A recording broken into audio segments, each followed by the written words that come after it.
பீக்ரோ சொந்தங்களுக்கு வணக்கம். ஒரு நீண்ட இடைவேளைக்கு பிறகு நம்ம ஸ்பாட்லைட் சுப்ரா அவர்கள் வாங்க. அரசியல் விமர்சகரும் பொருளாதார நிபுணரான திரு சுப்ரா அவர்களை வரவேற்போம். வணக்கம். வணக்கம் கார்த்திக். ஃபர்ஸ்ட் நம்ம தமிழகம்னா பரபரப்பா போயிட்டு இருக்குது. இந்த கரூர்ல நடந்த துயரமான சம்பவம். அதுல இன்னைக்கு கோர்ட் வரையும் போயிருக்கு. என்ன சொல்லியிருக்கு கோர்ட்டு? யாரு தலைமையில விசாரணை ஆணையம்? ஏன்னா ஆளுகிற அரசாங்கம் தலைமையில அருணா ஜெகதீசன் அவங்க இதுல இருக்கு. ஆனா தாவேகா தரப்புல இருந்து சிபிஐ விசாரணை கேட்கிறாங்க. சோ கோர்ட் என்ன முடிவு பண்ணிருக்கு? கோர்ட் என்னென்ன மாதிரியான கேள்விகள் எல்லாம் கேட்கப்பட்டது? இல்ல, கோர்ட் இன்னும் முடிவு பண்ணல. பட் ஆவணங்கள்லாம் சமர்ப்பிக்கப்பட்டிருக்கிறது இரு தரப்பிலையும். அதாவது தாவேகா சார்பிலையும் சரி, அரசு தரப்பிலும் ஆவணங்கள் கொடுக்கப்பட்டிருக்கின்றன.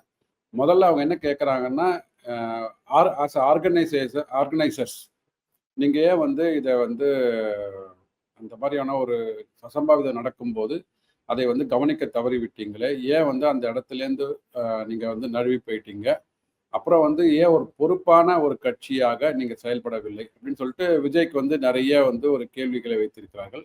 அதை தாண்டி அஸ் அட்மினிஸ்ட்ரேட்டிவ் ரெஸ்பான்சிபிலிட்டி, அதாவது இப்போ அங்கே எந்த இடத்துல நடக்குதோ அந்த மாவட்ட ஆட்சி அதிகாரிகளையோ இல்லை நீங்களாம் ஏன் இதுக்கு அதாவது ஒரு இந்த மாதிரி ஒரு கூட்டம் நடக்க போகிறது, இந்த கூட்டம் நடக்கும்போது இந்த மாதிரியான ஏதாவது அசம்பாவிதம் நடந்தால் என்ன பண்ணணும், அதுக்கான முன்னேற்பாடுகள் ஏதாவது நான் பண்ணியிருக்கீங்களான்லாம் கேட்டிருக்கேன். இரு தரப்புகளையும் கேட்டிருக்கிறாங்க. ஆனால் மிக முக்கியமாக விஜய் தரப்புல தான், தாவேகா தரப்புல தான் அவங்க நிறைய இது குளறுபடிகள் இருக்குது, ஒழுங்கா இந்த மீட்டிங் ஆர்கனைஸ் பண்ணல, அந்த மாதிரியான நிறைய குற்றச்சாட்டுகள் அவங்க கேள்வியா எழுப்பியிருக்கிறாங்க.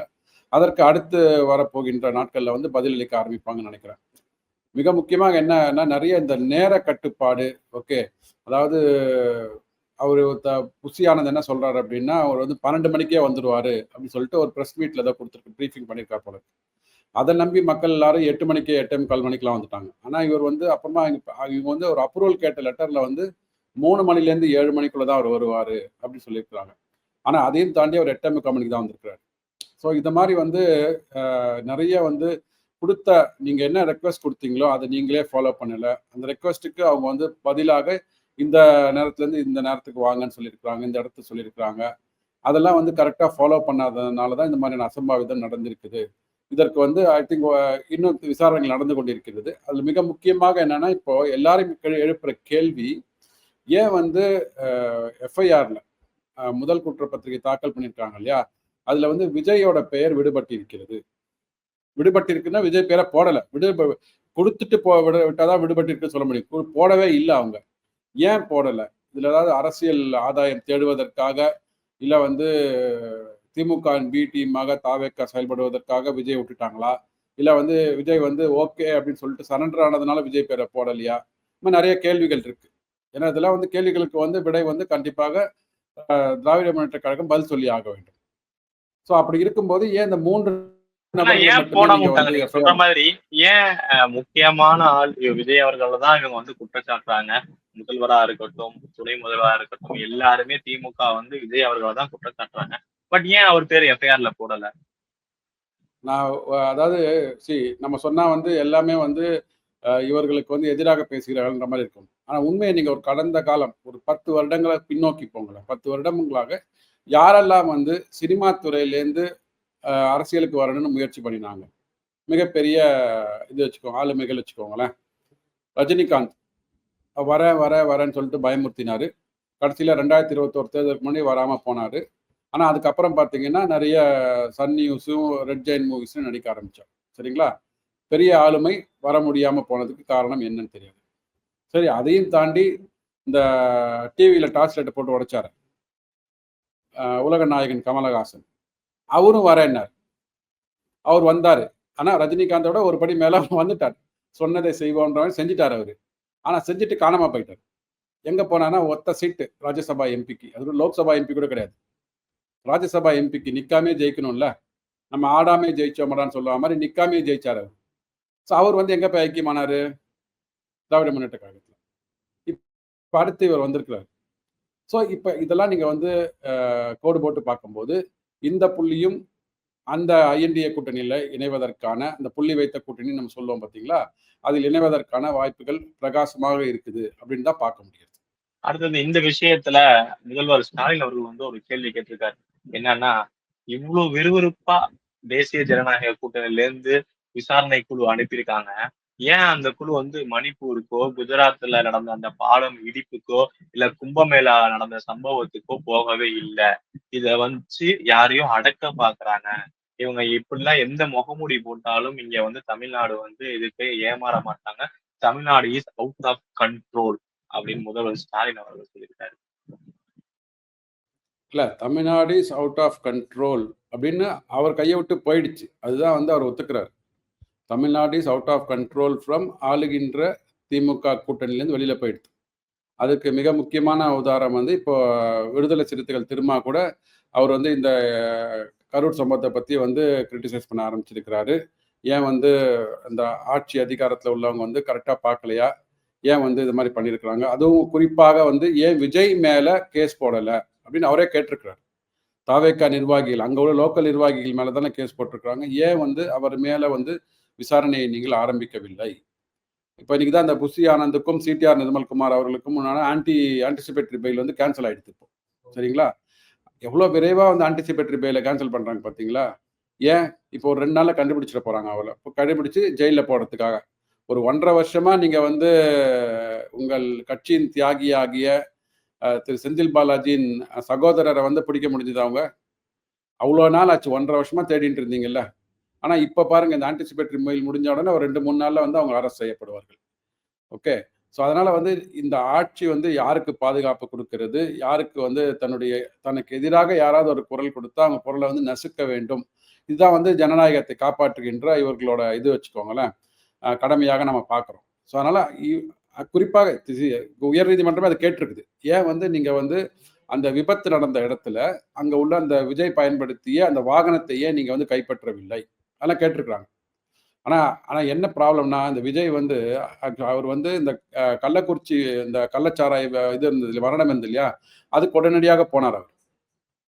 அப்படி இருக்கும்போது இந்த விவகாரத்துல ஏன் வந்து அங்க தங்கி இருந்தோ, இல்ல ஒரு பக்கத்துல உள்ள மாவட்டத்தில் தங்கி இருந்தோ, அங்க உள்ள மக்களுக்கு வந்து ஏற்பட்ட இழப்பிற்கு ஒரு காணொலி மூலமாக அவர் வந்து கிட்டத்தட்ட ஒரு 3 நாளுக்கு அப்புறம் தான் அந்த இது கொடுத்தாரு வச்சுக்கோங்க கிட்டத்தட்ட.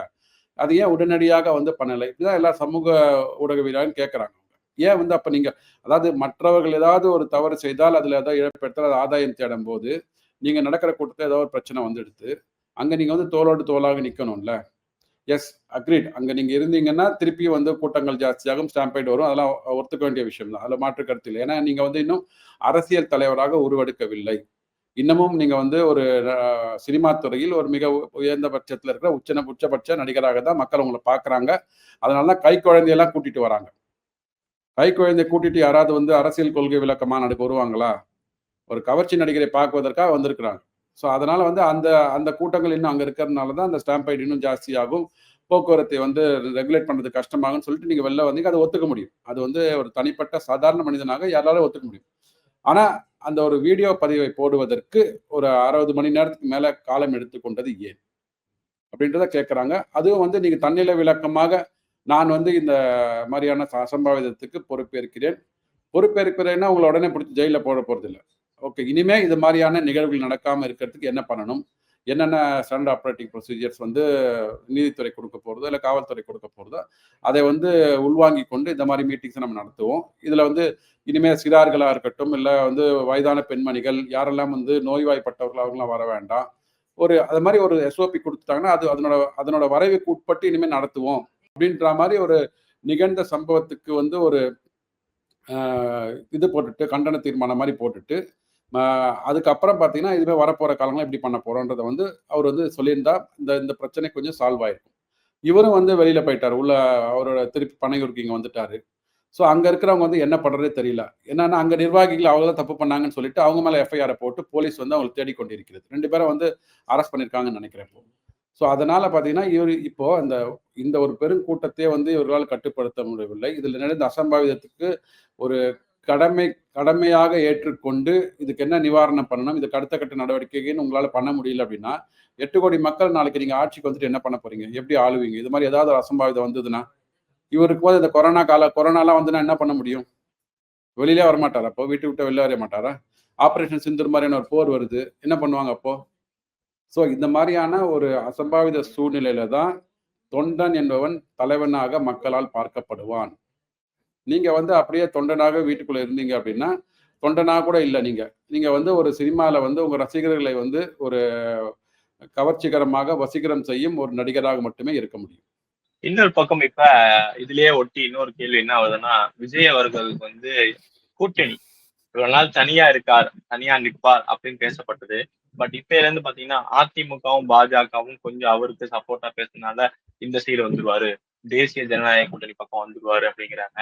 இந்த பக்கம் வந்து விஜய் அவர்கள் மேல வழக்கு போடாம நீங்க முன்னாடி சொன்ன மாதிரி மிரட்டி இந்த பக்கம் கொண்டு வந்துருவாங்க திமுக அப்படிங்கிறாங்க. ஒரு பக்கம் காங்கிரஸ் 72 சீட்டுக்கு விஜயோட ஓகே பண்ணிட்டாங்க அப்படிங்கிறாங்க.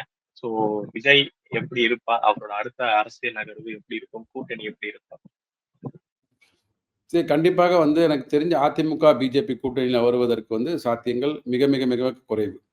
ஏன்னா வந்து அவரு வந்து திமுக என்ன ஒரு 2021க்கு முன்னாடி என்னென்ன சொன்னாங்களோ, 2021 முன்னாடினா அந்த தேர்தல் வாக்குறுதி சொல்லும்போது என்னென்ன சொன்னாங்களோ, அதை அப்படியே உள்வாங்கிக் கொண்டு, அந்த வார்த்தைகளையும் உள்வாங்கிக் கொண்டு, அப்படியே வந்து திமுகவோட பி டீமாக வந்து ஒன்றிய அரசு, நீட்டை ஏன் வந்து நீங்க வந்து இன்னும் கொண்டு வரல? பிஜேபி வந்து நீட் ஏன் ஒழிக்கவில்லை இன்னும்?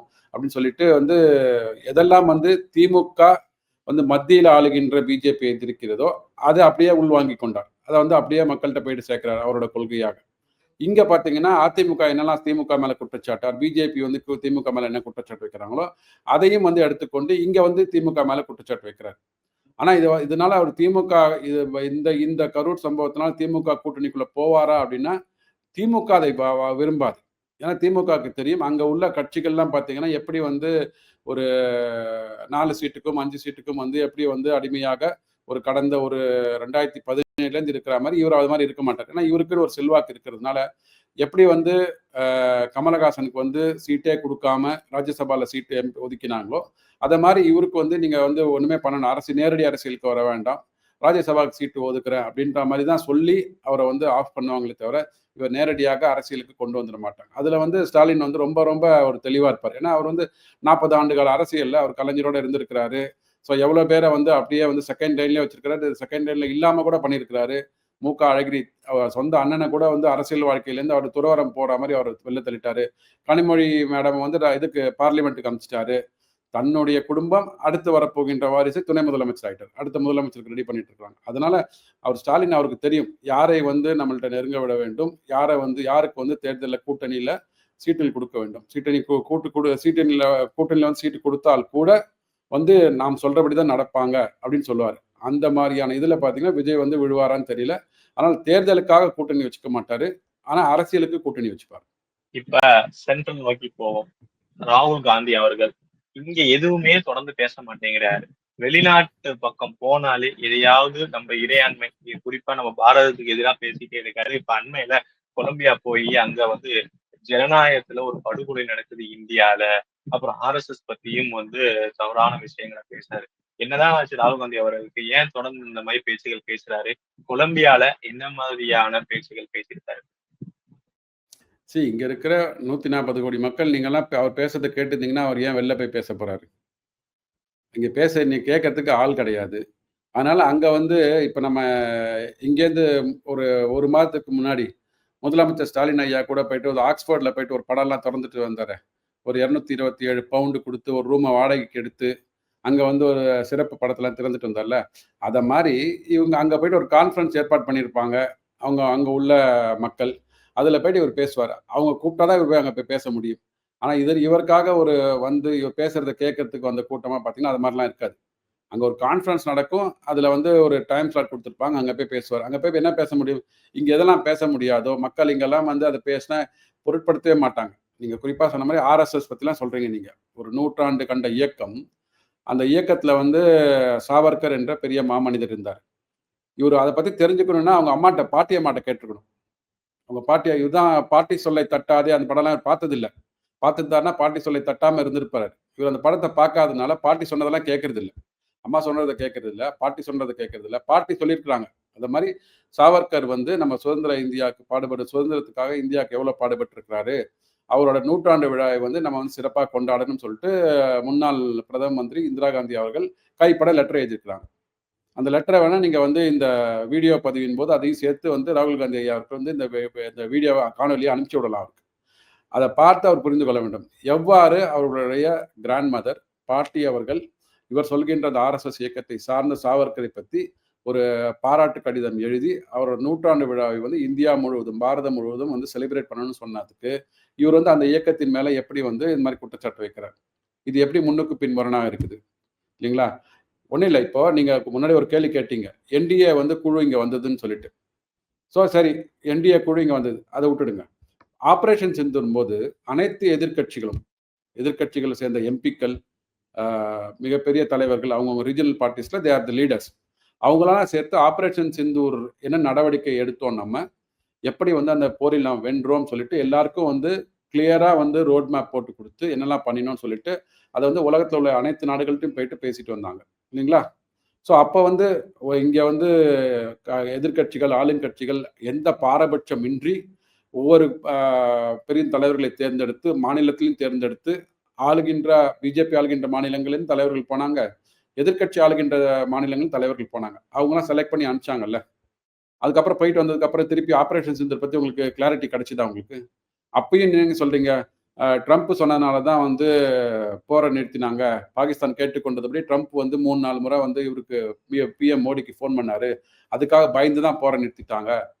சார், உங்களுக்கு நீங்கள்லாம் குழுவில் தேர்ந்தெடுத்து நீங்களாம் உள்ள போயிட்டு நீங்க சொன்ன வார்த்தைகள் மேலேயே உங்களுக்கு நம்பிக்கை இல்லை, அப்புறம் நீங்க எப்படி இந்த என்டிஏ குழுவை பத்தி நீங்க வந்து நம்பிக்கை வச்சு நீங்க வந்து அவங்க எடுக்கின்ற நடவடிக்கைகள் மீது உங்களுக்கு எப்படி வந்து இது வரும், நம்பிக்கை வரும்? அதுதான் அவங்க வந்து ஸ்டாலின் ஐயாவுக்கு ஒரு ரெக்வெஸ்ட் கொடுத்துருக்குறாங்க, இதை மாதிரிலாம் நீங்கள் பார்க்கணும், இவ்வளோ வந்து மிஸ்ஸிங் ஆகிருக்குது அட்மினிஸ்ட்ரேட்டிவ் இதில் வந்து இந்த ப்ராப்ளம் ஆயிருக்கலாம், இதுக்கு வந்து அடுத்து என்ன பண்ணணுன்றதை வந்து நீங்கள் அடுத்த கட்ட நடவடிக்கை வந்து நீங்கள் வந்து எஸ்ஓபி மாதிரி இந்த ஒரு நபர் கமிஷன் அமைச்சிருக்கிறாங்க பார்த்தீங்களா, அதை சீக்கிரமாக துரிதப்படுத்தி இனிமே வரப்போகின்ற கூட்டங்களுக்கு வந்து எப்படி வந்து நெறிமுறைப்படுத்த வேண்டும் அப்படின்றத வந்து சொல்லுங்கன்னு சொல்லிட்டு ஒரு ரெக்வஸ்ட் கொடுத்துட்டு போயிருக்காங்க.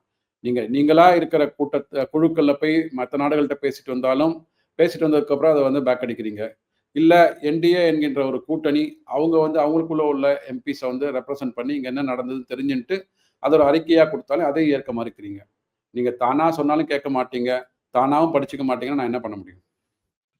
அடுத்தது ஆர்எஸ்எஸ் ஓட நூற்றாண்டு, அந்த இயக்கம் வந்து 100 ஆண்டுகள் இப்ப அடி எடுத்து வச்சிருக்காங்க 100வது ஆண்டுல. அதை ஒட்டி பாரத பிரதமர் அவர்கள் வந்து அதை மரியாதை செய்யற விதமா 100 ரூபாய், இந்த 100 காயின், 100 ரூபி காயினையும் அப்புறம் அது ஸ்டாம்பையும் வெளியிட்டிருக்காரு. ஆர்எஸ்எஸ் வந்தவர் தான் பிரதமர், இன்னைக்கு ஜனாதிபதி, துணை ஜனாதிபதி எல்லாருமே ஆர்எஸ்எஸ் இருக்காங்க. அந்த இயக்கத்தோட வளர்ச்சியை எப்படி பாக்குறீங்க?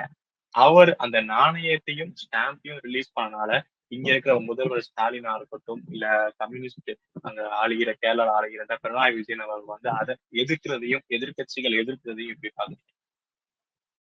இல்ல, இவங்க வந்து எதிர்கட்சிகள் அப்படின்னா ஆளுங்கட்சி ஆளுகின்ற கட்சியை சார்ந்த கூட்டணியை சார்ந்த கட்சிகள் எது பண்ணினாலும் அதை வந்து எதிர்க்க வேண்டும் என்ற ஒரு ஒற்றை புள்ளியில தான் இருக்கிறாங்க அவங்க. ஏன்னா ஸ்டாலின் ஐயா அவருக்கு வந்து அரசியல் பண்ண தெரியும், நன்றாக அவியல் பண்ண தெரியாது அவருக்கு. அவர் வந்து என்ன சொல்றாரு அப்படின்னா, அந்த நான் சொன்ன முன்னே குறிப்பிட்ட அந்த காணொலியில் சொன்ன மாதிரி அந்த ஆர்எஸ்எஸ் இயக்கத்தை சார்ந்த சாவர்கர் எவ்வளோ வந்து சுதந்திரத்துக்காக பாடுபட்டிருக்கான்னு சொல்லிட்டு உங்களுடைய கூட்டணி கட்சி முன்னாள் கூட்டணி கட்சி தலைவர், அதாவது இவருக்கு பழக்கம் இருக்காது, இவருடைய தந்தையார் கருணாநிதி அவர்கள் இருந்தபோது இந்திரா காந்தி அவர்களை கூட்டணி வச்சிருக்கிறாங்க வச்சுக்கோங்களேன். ஸோ அப்படி இருக்கும்போது அவர் வந்து எழுதிய கடிதத்தை கண்டிப்பாக வந்து ராகுல் காந்தி வந்து மு.க. ஸ்டாலின் ஐயா அவர்களுக்கு கொடுக்கணும். சார், இதை மாதிரி வந்து ஆர்எஸ்எஸ் பற்றி எங்கள் பாட்டியம்மா இப்படி எழுதியிருக்கிறாங்க, ஸோ அப்படி இருக்கும்போது நீங்கள் எப்படி ஆர்எஸ்எஸை பற்றி தவறாக சொல்வீர்கள்? ஒன்று நம்மளுடைய முன்னாள் பாரத பிரதமர் இந்திரா காந்தி அவர்கள் சொன்னது தவறாக இருக்கும், இல்லை நீங்கள் சொன்னது தவறு. இது ரெண்டுத்துல ஏதாவது ஒன்று தாங்க தவறாக இருக்க முடியும். ஒரு நாணயத்துக்கு வந்து 2 சைடு தான் இருக்கும் இல்லைங்களா, ஒரு பூ இல்லை தலை.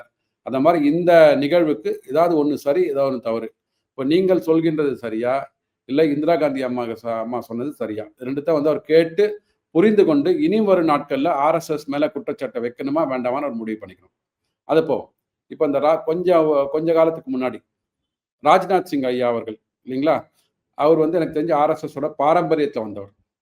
அவர்கள் என்ன பண்ணாங்கன்னா, கலைஞர் கருணாநிதி ஐயா அவர்களுக்கு வந்து ஒரு நாணயம் வெளியிட்டாங்கன்னு நினைக்கிறேன். கரெக்ட்டா நினைவு சரியா இருக்கும்னா. அப்ப அந்த அப்போ வந்து ஸ்டாலின் ஐயா அதை ஏற்றுக்கொண்டார் இல்லையா? அதை ஏற்றுக்காம, இல்லங்க ஆர்எஸ்எஸ் என்பது வந்து இந்த நாட்டுக்கு வந்து எதிரான இயக்கம்.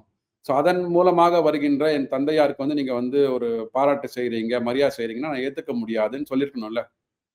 ஸோ நமக்கு வேணுன்ற போது மட்டும் அந்த பாராட்டை ஏற்றுக்கொண்டு, அவர்கள் செய்கின்ற மற்ற காரியங்களை வந்து நீங்க வந்து எதிர்க்கிறதுன்றது வந்து மக்களுக்கு தெரியும். நீங்க வந்து வெறும் அரசியல் செய்வதற்காகவே மட்டும் இந்த கட்சியை நடத்திக் கொண்டிருக்கிறீர்கள். ஏன்னா தேர்தல்ல வந்து அகில இந்திய தேர்தல்ல வந்து கண்டிப்பாக உங்களால வந்து மேல போக முடியல. நீங்க நினைத்த காரியத்தை நடத்திவிட முடியவில்லை. இங்க வந்து கூட்டணி கட்சிகள் 2021ல கொஞ்சம் வீக் ஆனதுனால தான் வந்து ஒரு 1/2% அதிமுக தேர்தலை இழந்தீர்கள், வெற்றி பெற்றீர்கள். அது மாரி ஒரு 3% கேப்ல தான் வந்து என்டிஏ கூட்டணிக்கும் திமுக கூட்டணிக்கும் வித்தியாசம். அந்த ஒரு 3% தான் வந்து ஒரு 65 சீட் 70 சீட்ல வந்து அதிமுக கூட்டணி தோல்வியை தழுவியது. ஸோ அந்த பெர்சன்டேஜ் வந்து இப்போ வந்து நாளுக்கு நாள் குறைந்து கொண்டே வருகிறது. நம்ம இதிலேயே பார்த்துட்டோம். 2024 பாராளுமன்ற தேர்தலில் 39% தனித்தனியாக நின்றிருந்தாலும் கூட 18% என்டிஏ கூட்டணி, அதிமுக வந்து 21 வாங்கினாலும் 39% கிட்ட வந்துட்டாங்க அவங்க. ஸோ இன்னும் வருகின்ற இப்போ விஜய் வேற ஒரு டென்ட் போடுறாரு இல்லையா திமுக கூட்டணியில. ஸோ அதனால அது வாக்கு சதவீதம் குறையும் போது ஆன்டி இன்கம்பன்சிங் வந்து பயங்கரமா நாளுக்கு நாள் மக்கள்கிட்ட போய் ரீச் ஆகிட்டு இருக்கிறதுனால இந்த என்டிஏ கூட்டணியோட வலு வந்து அவருக்கு தெரிய ஆரம்பிச்சிருச்சு.